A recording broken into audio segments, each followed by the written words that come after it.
हम सीमाओं में रहते हैं और ये भेड़िए हमारे आप उसमें व्यक्तिगत इंटरेस्ट लें, हमें आप पे विश्वास है। ऐसा नहीं कि हम समझ रहे हैं कि आप सबको छुपा। अभी अनिल प्रसाद रतूड़ी जी है जो कि युक्त हैं, आईएएस सेवानियुक्त है, और हम जानना चाहेंगे कि जो अंकिता के परिवार के साथ उनकी संवेदनाएं हैं और सीबीआई की जांच को मांग को लेकर तमाम ये जो महापंचायत का क्या भूमिका रही है आप लोगों की और आपकी सरकार से क्या मांग है? देखिए, मैं तो एक कविता याद करता हूँ, बचपन में पढ़ते थे, यदि होता किन्नर नरेश में राजमहल में रहता सोने का सिंगा। हमारे बच्चे जो है ना आज भी वही कविताएं पढ़ रहे हैं, और जब वो छोटे जॉब करने आते हैं तो ऐसा होता है कि उनके साथ ऐसा हो जाता है। अंकिता जैसी बच्ची के साथ 10,000 का जॉब, जिसको 1 महीने की तनख्वाह भी नहीं मिली थी, उस बेटी की हत्या कर दी गई। इससे दुखद।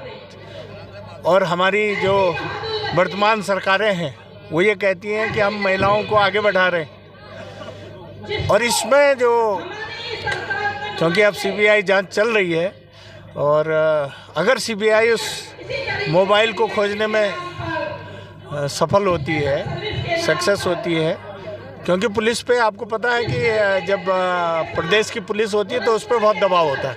अगर बड़ा आदमी कोई इन्वॉल्व है, बड़े आदमी को न्याय जल्दी मिल जाता है अगर उसके साथ कोई अन्याय हुआ। लेकिन जो गरीब बच्चा है या गरीब बेटी है या गरीब लोग हैं, उनको अभी भी हमारी जो न्याय व्यवस्था है उसमें बहुत खामियां। इतने महंगे वकील आशुतोष नेगी जी सुप्रीम कोर्ट तक गए थे कि जो सीबीआई जांच के लिए, उस समय अगर सरकार उसको ऑब्जेक्शन नहीं करती तो सरकार की मंशा हम अच्छी बताते। भाई, अगर सरकार को कुछ छुपाना नहीं था तो जब आशुतोष नेगी जी सुप्रीम कोर्ट गए थे, हाई कोर्ट ने आदेश नहीं किए थे सीबीआई जांच के, और सुप्रीम कोर्ट गए थे, तो उस समय सरकार को कहना चाहिए था हमें कोई एतराज़ नहीं है सीबीआई जांच कराने में। इसका मतलब कहीं ना कहीं कुछ गड़बड़ ज़रूर है। और क्योंकि सीबीआई अब जांच कर रही है, जबकि सारे साक्ष्य जो है, काफ़ी जो शिकायतें हैं, जो एलिगेशंस हैं, उनमें कहा गया है कि सारे साक्ष्य जो हैं इधर उधर कर दिए गए हैं, तो अब सीबीआई भी क्या खोज पाएगी? मुझे तो नहीं लगता कि इसमें जो है वीआईपी का नाम आएगा बाहर।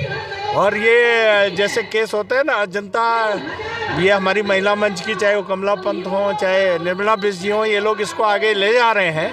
लेकिन हम कब तक आंदोलन करते रहेंगे उत्तराखंड में?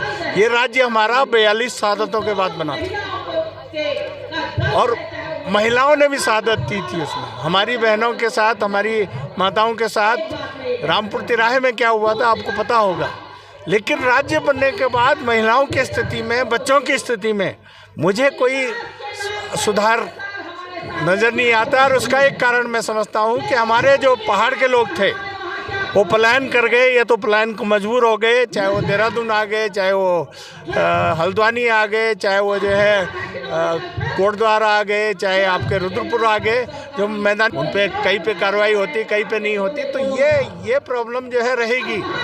अगर हम उत्तराखंड की राजधानी, जो कि आज तक नहीं है, गैरसैंण ले जाएंगे, तो हमारे बच्चों को, हमारी बेटियों को, मुझे नहीं लगता कि ऐसी विडंबनाएं झेलनी पड़ेंगी। हमारे जो उसके अंकिता के माँ बाप हैं, वो उनके रोने को देख के भी जिन लोगों का दिल नहीं पसीज रहा, इसका मतलब इसमें क्या है? तो मैं तो सीबीआई, आपके माध्यम से सीबीआई के अगर अधिकारी इसको देखें वीडियो को, तो आपके माध्यम से उनसे अनुरोध करना चाहूँगा कि ये जो है उत्तराखंड के बच्चों की स्मृति का सवाल है।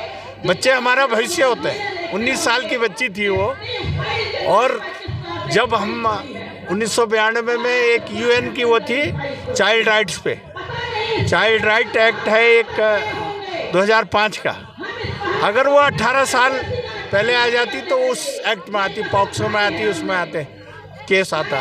लेकिन वो 19 साल की हो गई थी और 10,000 उसको तनख्वाह नहीं मिली थी, तो कितना दुखद है ये सब चीज़ें। इसलिए हम जो भी सरकार से भी अनुरोध करते हैं, मुख्यमंत्री जी से भी अनुरोध करते हैं कि वो इस जांच को सही अच्छी कराएं, और आप उसमें व्यक्तिगत इंटरेस्ट लें, हमें आप पे विश्वास है। ऐसा नहीं कि हम समझ रहे हैं कि आप सबको छुपा रहे हैं, हमें आप पे विश्वास है, और आप अपनी पार्टी से ऊपर उठें और बच्ची को न्याय दिलाने में मदद करें। ये हमारी आपसे मुख्यमंत्री जी से अपील है, आपके माध्यम से। धन्यवाद। तो ये जो मांग थी तमाम उन लोगों की सरकार से अपीलें हैं और कहीं